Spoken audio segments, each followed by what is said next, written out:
Welcome to My Business Matters, the Michigan Chamber podcast.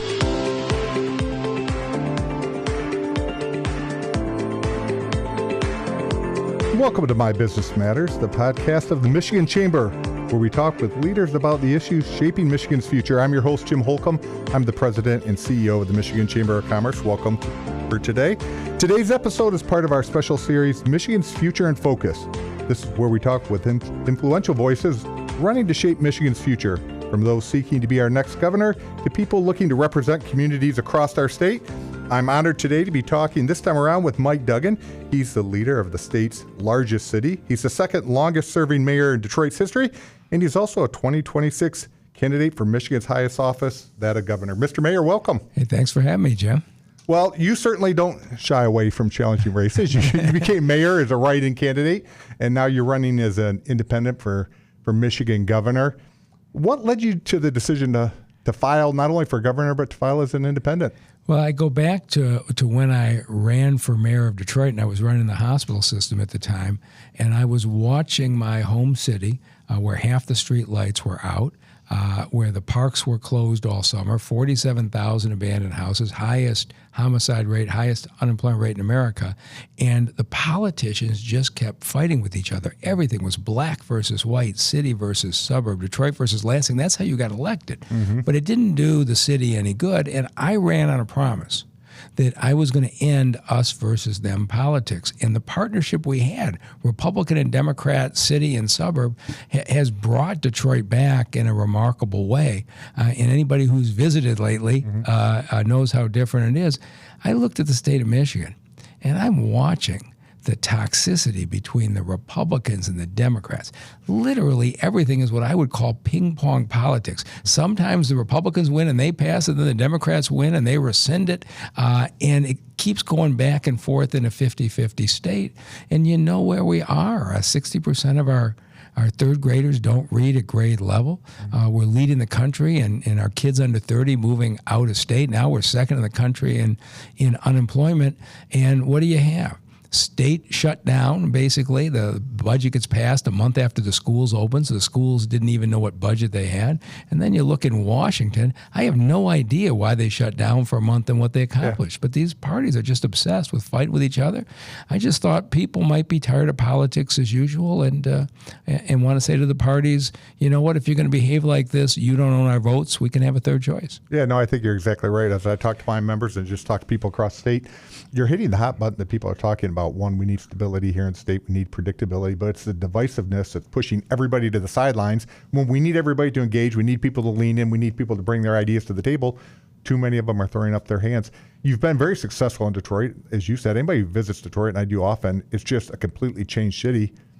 What's the secret to the success? How did you do it? How did you bring people together? I campaigned in 2013 by sitting down in 250 houses with people every night and listening to their issues, but also saying, I want you to buy into a vision of a different city where it's not going to matter if you're black or brown or white or Christian or Jewish or Muslim or gay or straight. How about we have a city where everybody's welcome? And the politicians told me that'll never work, but the people of Detroit, 92% of the precincts, voted for me. And I'm now doing the same thing at the state. I was in a living room in Grand Rapids 2 days ago, Marquette 2 days before that, and I'm finding exactly the same thing. The politicians in Lansing are fighting. The average person wants to know, is my kid going to be able to have a future here, or are they going to have to move out of state and I got to visit my grandkids somewhere else? Why can't our third graders read? This is what's on people's minds, and it's been remarkable, the reaction from rural areas to urban areas saying, I'm fed up with politics as usual. Yeah, are you finding most of the issues are the same? I think it's great that you're traveling the state because that's how you really get to the issues. Are people generally saying the same things? Obviously, from the business perspective, we see education as paramount to economic vitality of the state. Are you hearing that across this? No doubt. You think about this. Go into a class of 30 third graders and look in their eyes, 18 of those 8-year-old children can't read at grade level. That's what we've done, and we've been dropping for 25 years as the Republicans and Democrats keep changing the standards for the schools every 2 years and claiming they did reform, to now we're 44th in the country. People are really concerned. People of means I'm homeschooling my kid. I've hired an extra tutor for my kid. I moved my kid to a private school. But the great majority of parents are left in a system where they've diverted $1.3 billion from the school aid fund. When we raised the sales tax from 4 to 6% with Proposal A in 1994, that money was promised to go to K-12 schools.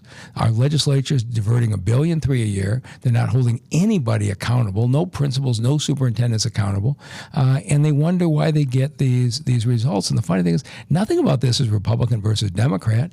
Teach these third graders with phonics, put them in small group settings, back them up with tutors, and don't change the curriculum. There's nothing Republican or Democrat about that. But that's what's working in Mississippi and Louisiana and Idaho. We all know the formula. Let's let our teachers teach. Yeah, I think that's one of the most frustrating things. You see other states having success, other states being willing to change and saying this is the paradigm that works, and kind of really respecting there are different, each kid may learn a little differently, or they may need something a little differently. We need to make sure, at least in my opinion, that we have a career success plan for all students, not what works just for the school system or for this district, but how we're going to prepare kids, because I don't see how parents look at the system now and say that's beneficial to my kids. Well, and Jim, you hit on the other point is no matter where I go in the state, people are angry about the career technical education in the high schools. Mm-hmm. I mean, we adopted a curriculum in this state about 15 years ago that says we're going to prepare every single kid for college. And they squeezed out the hours in the day that you could do welding or electrical work or auto mechanics or tech and the like. And we spend $40 million a year on CTE, career technical education in high schools. Indiana spends $200 million. Yeah.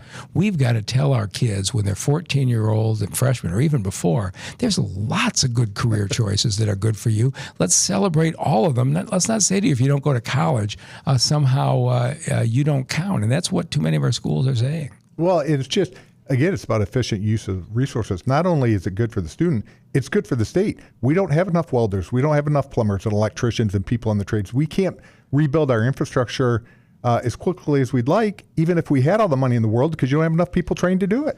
The biggest thing slowing Detroit's recovery right now, and of course we got $10 billion in construction going on, we'd have more than that, but the construction costs have risen so high that they've stopped a lot of projects. And as you said, they're projecting by the end of the decade, we're going to be short 28,000 skilled trade workers in this state. Mm-hmm. That means you bring in people from out of state to get the work, and your prices go up dramatically. Now you want to build affordable housing, and you have to drive up the rates at that level. So you're absolutely right. We should be investing not just for the kids' options, but the future of the state needs to have a first-class CTE program. And as we mentioned, education certainly impacts the economic vitality of the state. Certainly Michigan, I mean, it's a familiar refrain for years. Michigan's at an economic crossroads. Right.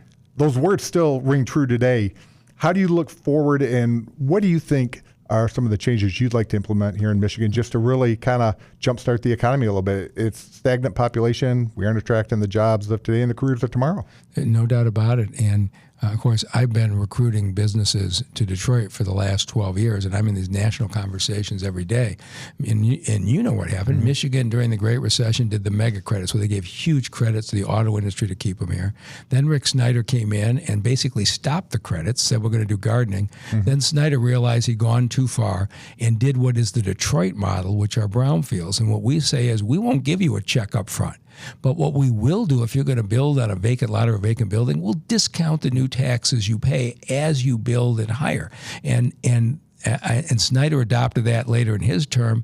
We panicked a couple of years ago when a couple of battery plants went down south, and we started a SOAR program where we started writing $250 million checks to unproven projects. And now you're seeing the backlash to that, a group of Republicans saying, let's cancel the Michigan Economic Development Program altogether. Ohio and Indiana would like nothing better than to see the state of Michigan get out of the economic development business. We're not competing all that well with them even now.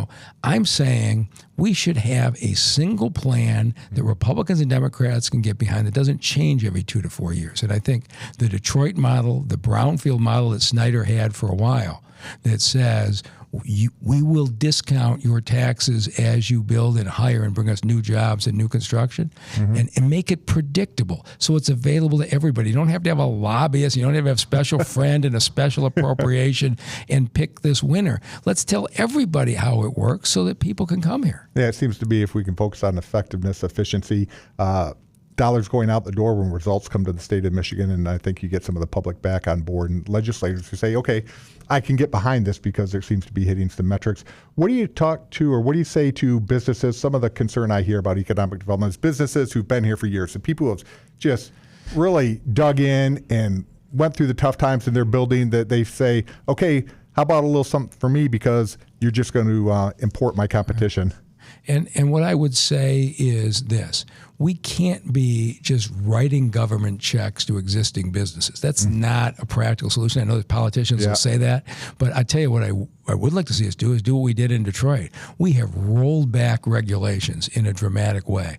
On opening of restaurants, our city council voted 9-0 to eliminate the complete duplicate Detroit licensing process. You open a restaurant, you have to have a state building code, a permit, a state fire permit, and a state health department permit. We rolled back 50 years of additional regulations to make it easier.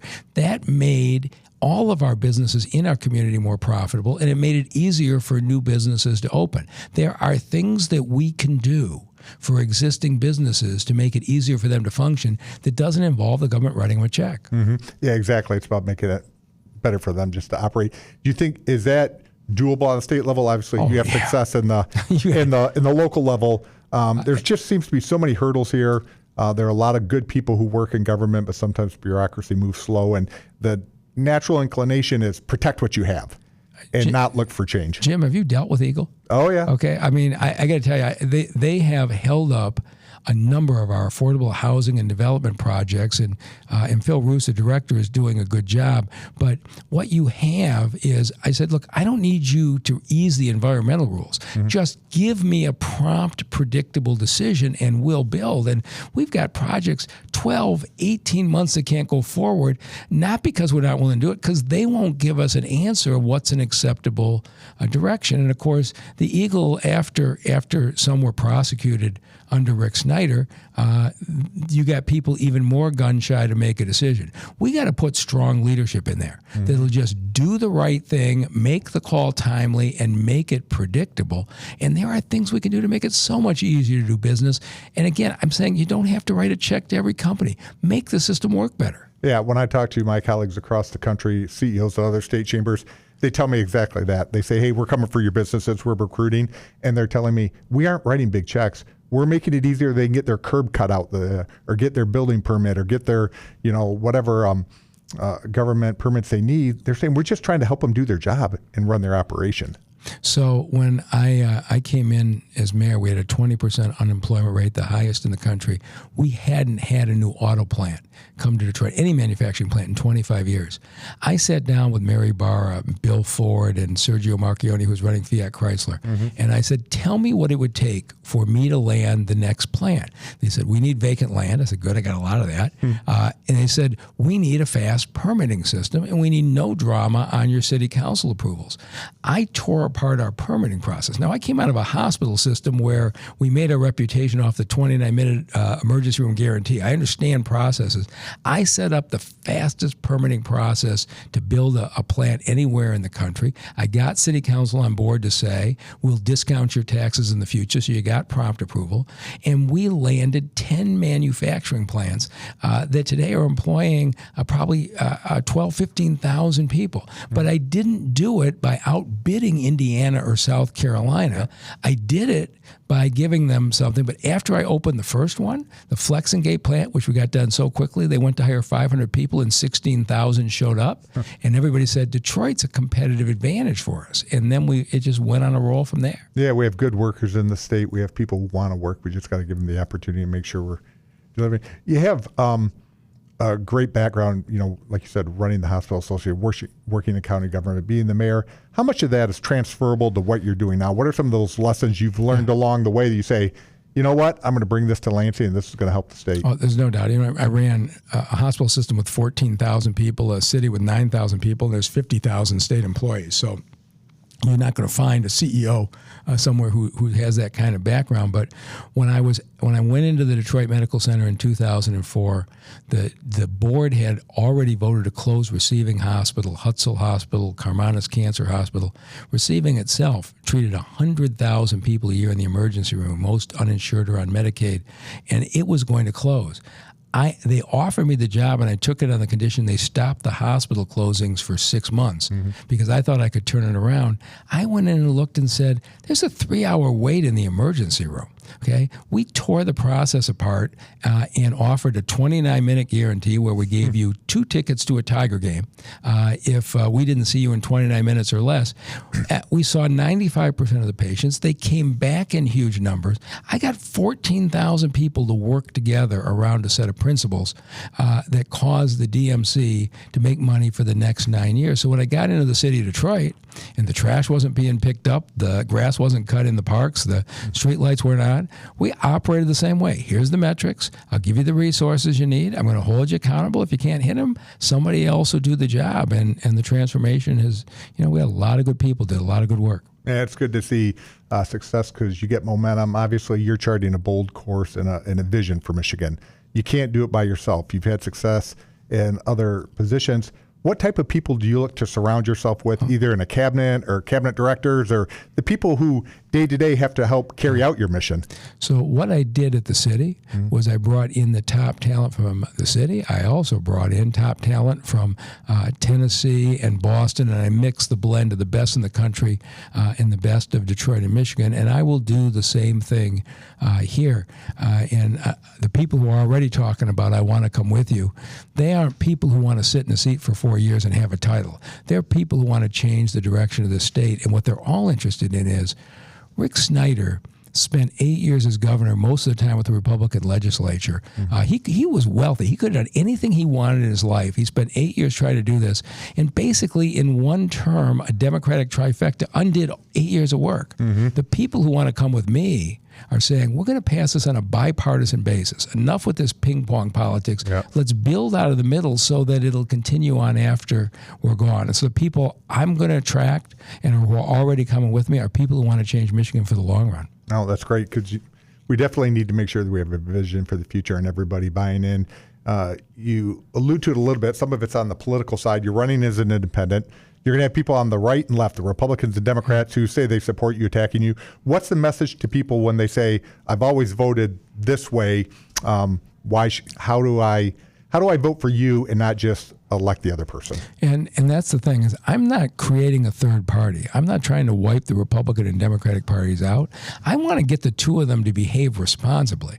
And as long as there is only two choices, they don't actually have to deliver for you. They just have to make you hate the other side more. We saw it on this shutdown. Nobody delivered anything. They spent all their time talking and sending out texts for contributions because you hated the other side more. And what I'm saying to folks is this.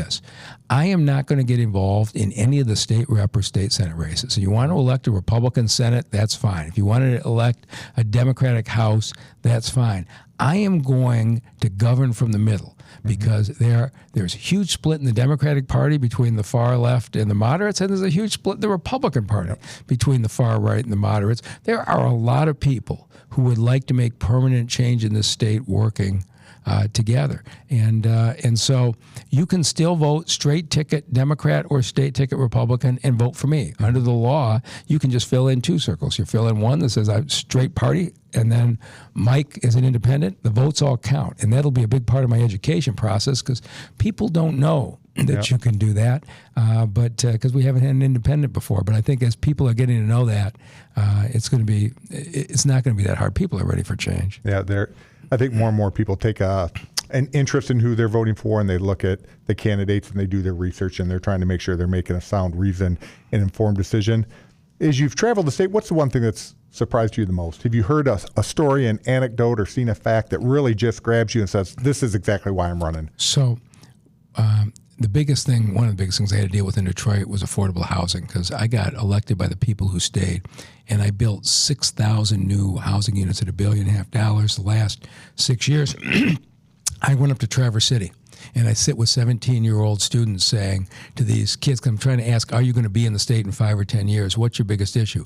17-year-old saying to me, affordable housing.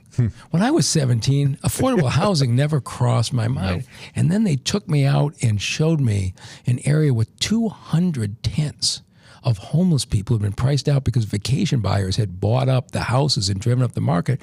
And I don't know who was more surprised. They were surprised we have no tents in the city of Detroit because we have built so fast. Then I was just in Marquette last week and talking to hospitals who are trying to recruit for hospitals up there. It's tough. What's the number one issue? Affordable housing. Yeah. It is remarkable how consistent the problems are, but we have to roll back these regulations to make it easier to build. We need to ease the zoning. We have to have the state involved in gap funding. It's something I understand inside and out, but we're going to create state-local partnerships. And it doesn't matter where you go in the state right now. Affordable housing is a big issue in people's minds. Yeah, I think it's hard to envision yourself in your future to stay in Michigan if you can't figure out how you're going to pay for where you live. Well, when these kids say to me, it's either live in mom and dad's basement or move out of the area. And most kids who grew up in Michigan love it here. Oh, absolutely. They like to stay, but they're not like staying enough to work in a job or live in their parents' basement. You're the mayor of the largest city. You're running for governor. I'm assuming your family would like to see you once in a while. How do you stay energized and focused and do everything you need to do in a day? So I'm very fortunate that my wife, Sonia, goes on almost all these trips with me. And she's a high-risk pregnancy doctor. And every place we go, there's a group of people who are more interested in talking to her than me. My son, Ed, is the campaign manager. And so he may see you too much, son. He's enjoying being able to boss me around. Yeah. But it's all working out. We going to get the Lions to a Super Bowl? They are. This is the year. Oh, my God. Don't they look good? It's just so exciting to see what it is. I've been down to a game and the energy in Detroit, the energy in the stadium, people following the team. It's a wonderful story. You can feel it. And Dan Campbell biting the bullet and saying to his offensive coordinator, I'm calling the plays because it's in the best interest of the team. Yeah. Here's a guy who doesn't care about anything except getting to the Super Bowl. And I think that's the leadership people like. What needs to get done to have success? It's not about your position, your title. It's how do we win? Yeah. I'm going to give you the last word. I appreciate you coming in, Dave. I want to make sure we give you the chance to say anything you want to share with our listeners. If you like what I'm saying and you're tired of politics as usual, go to MikeDuggan.com. I am going around the state and just meeting with groups. And if you want to be part of helping build a group in your community, January 1, I'm out of my mayor's job and I'm campaigning full time. It'll be every small town and farm in the state. Go to the website, invite me to your location, and if you got the ability, send in $20. I got to compete with the big party's money. Yeah. Well, thank you for what you're doing in Detroit. Thank you for running. I always think it's just amazing people willing to put their name on the ballot, willing to put themselves out there, their families out there. So I appreciate your public service in that regard. Love being here, Jim. As always, this time does fly by. A special thanks to Mayor Duggan for joining us, sharing his vision and plans for Michigan's future. It's part of our special series, Michigan's Future in Focus. Thanks to all of you for listening. Subscribe and like our podcasts for easy notifications. And until next time, if you have any questions about public policy in Michigan, visit us at michamber.com.